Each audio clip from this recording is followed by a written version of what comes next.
Setiap orang di dunia ini adalah seorang tamu. Dan semua pengalaman hidupnya adalah titipan. Maka muliakanlah kehidupanmu dalam suka dan duka.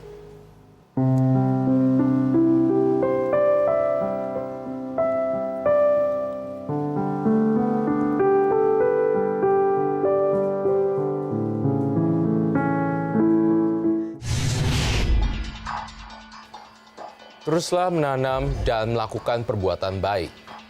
Berdoa, bersabar, dan berusaha.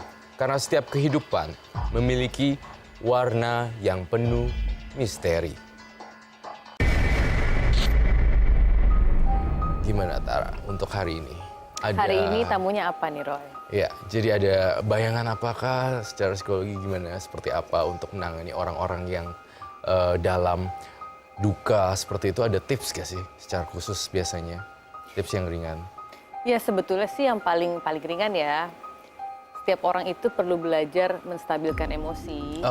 Ya dengan cara relaksasi lah. Dengan cara relaksasi. Ya sesimpel breathing, berpikir hal-hal yang baik.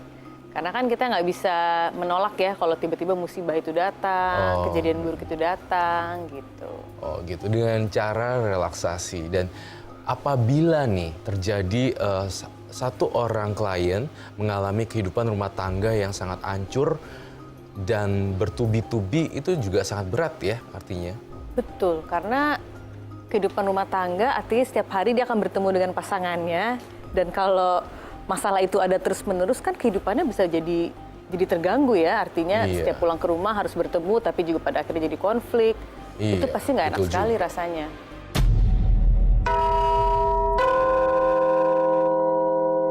Trauma perselingkuhan membuat kehidupan pernikahannya dipenuhi rasa curiga.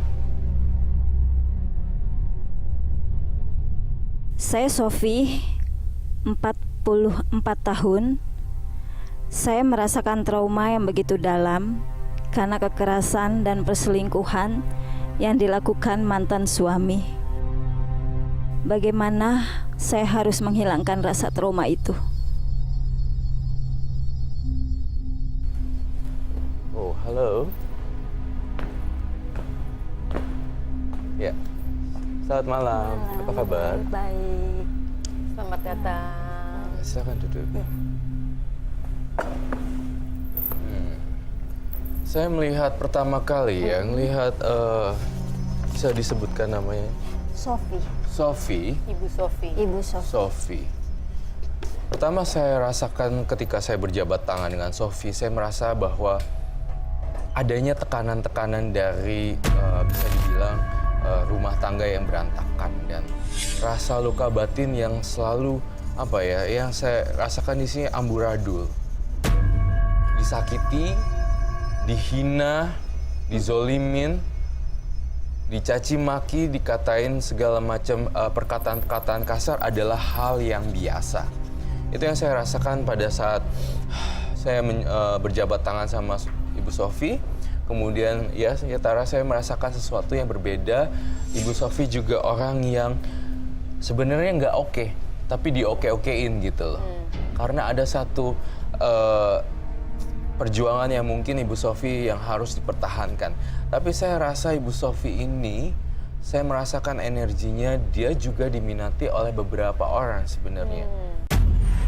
Tapi entah itu memang di-reject atau memang diterima dengan baik. Satu kata buat Ibu Sofi adalah rapuh. Rapuh ya? Ya. Sekarang dalam kondisi rapuh berarti. Betul ya? Sekali. Memang rapuh, tapi aku mencoba untuk happy, enjoy. Aku nggak mau kayak dulu lagi yang harus nangis, yang harus terbawa emosi karena udah terlalu banyak masalah, pengkhianatan, mungkin hinaan. Saya juga pernah diusir. Benar-benar yang benar-benar. Saya lihat kamu kok dipukul juga ya, sebenarnya jedotin tembok gitu. Apakah itu betul? Itu di perkawinan yang kedua. Di pernikahan yang kedua. Dan pada akhirnya pernikahan tersebut gagal. Kalau sekarang yang Ibu rasakan apa? Sekarang permasalahan yang paling Ibu rasakan sekarang? Yang aku rasain dari perkawinan yang ketiga ini, terbayang masa lalu. Kalau misalkan suami ada gelagat yang menurut saya kayaknya itu patut dicurigai, itu terus yang ada di pikiran, kadang suka menghantui saya gitu loh. Kecemburuan, kecurigaan. Tapi aku coba begini lagi, oke lah, aku serahin semuanya sama Allah. Ketika Ibu ditinggalkan oleh yang pertama dan yang kedua, apa artinya buat Ibu? Kenapa ya harus aku alamin lagi yang kedua? Karena yang pertama itu udah bener-bener yang menurut aku di usia aku yang masih muda, itu terlalu berat buat aku. Karena posisi aku ditinggalin dalam keadaan hamil 9 bulan. Hamil 9 bulan aku harus mencari suami yang udah nggak pulang. Sampai ibu aku harus datang ke rumah orang tuanya, tapi nggak ada respon. Suami yang pertama itu datang setelah saya melahirkan, anak saya umur udah 3 bulan. Jadi artinya dalam kondisi hamil besar, pasti penuh ketakutan karena harus menjalankan ini sendiri ya? Tapi karena ada wejangan dari orang tua, karena dulu masih komplit orang tua, jadi aku kuat-kuatin. Dengan gagalnya yang pertama, saya bisa berteman lagi kan. Berteman, terus mencari teman baru, ketemu sama yang kedua. Oh, bertemu yang kedua. Yang ketemu yang kedua itu rumahnya sih nggak jauh dari tempat tinggal aku. Itu cuma waktu anak saya umur 8 bulan. 8 bulan. Nah, saya menikah, anak saya umur 8 bulan, yang pernikahan yang kedua ya.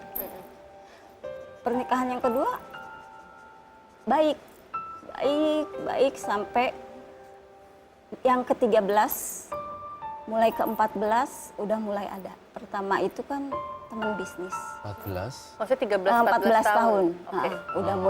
Udah mulai ada. Ada konflik. Itu konflik.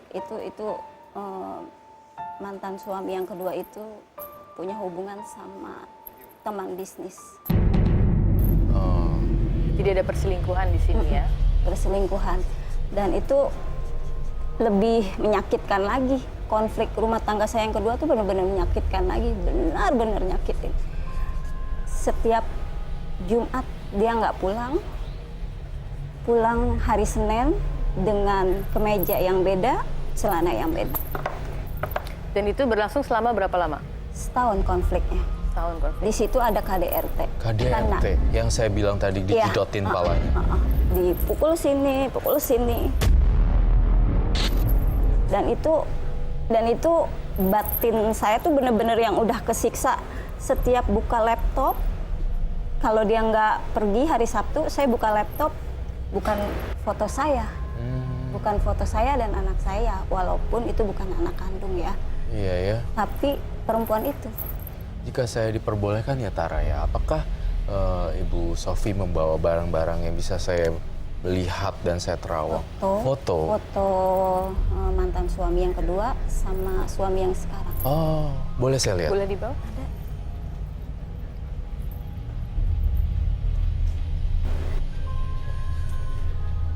Ini suami yang sekarang. Ini suami yang sekarang. Suami yang sekarang. Ini suami yang kedua. Saya sih maaf ya, maksudnya maaf banget. Kenapa sih dapatnya modelannya beginian gitu, Kak? Maksudnya kayak bentukannya kayak gini gitu. Apa yang kamu lihat apa dari model seperti ini tuh apa? Gak bisa kena senggol dikit gitu. Kalau misal lihat seorang perempuan, kemudian dia bisa langsung Tergoda. Ya, tergoda. Saya akan membawa foto ini ke ruangan mediasi saya. Ya.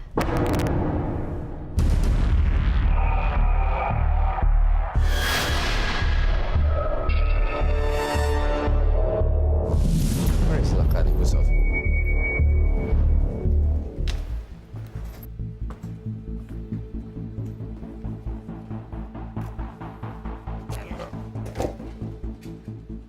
Jadi Saya melihat suami yang pertama di sini, dua-duanya tampaknya kalau saya baca dalam penerawangan batin saya akan ada lagi kisah-kisah drama cinta dan lekat erat dengan bau perempuan di sini. Ibu Sofi tampaknya nggak cuma ini aja gitu, akan terjebak lagi dan lagi. Tampaknya Ibu Sofi sendiri, mohon maaf sekali, saya merasakan gairahnya itu, gairah dalam seks appeal-nya sangat tinggi sekali ya Tara. Sangat betul. Jadi kayak sesuatu yang tertahan dan gak bisa menahan hawa nafsu itu. Jadinya jatuhnya kayak ingin menikah tapi dapat yang baik-baik. Tetapi ujung-ujungnya sebenarnya malah diselingkuhin lagi ya Tara ya. Nah, Roy, itu kan kamu di situ menggambar ular. Apa hubungannya dengan gambar ular? Nah, ular ini yang saya maksud di sini adalah susuk, black magic, supranatural, dan kesetiaan.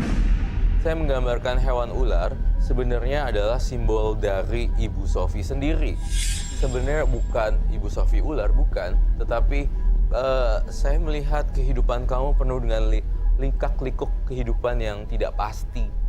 Dan saya ngerasa kamu diwarnai dengan, jujur sama saya ya, di ruangan mediasi ini semua akan terbongkar rahasianya. Kamu pernah ingin membalas dendam dengan memasang susuk ya ternyata. Betul. Balas dendam sama laki-laki. Tuh kan, semua laki-laki. Itu Tara yang saya gambarkan di sini. Black magic, supernatural, dan susuk. Balas dendam dengan memakai susuk untuk laki-laki.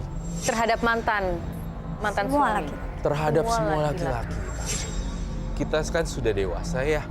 Harus tahu yang mana yang kalau menggunakan susuk untuk menaklukkan laki-laki udah pasti ya Tara. Semua itu pasti nggak akan ada yang abadi kecuali cinta abadi tanpa embel-embel susuk.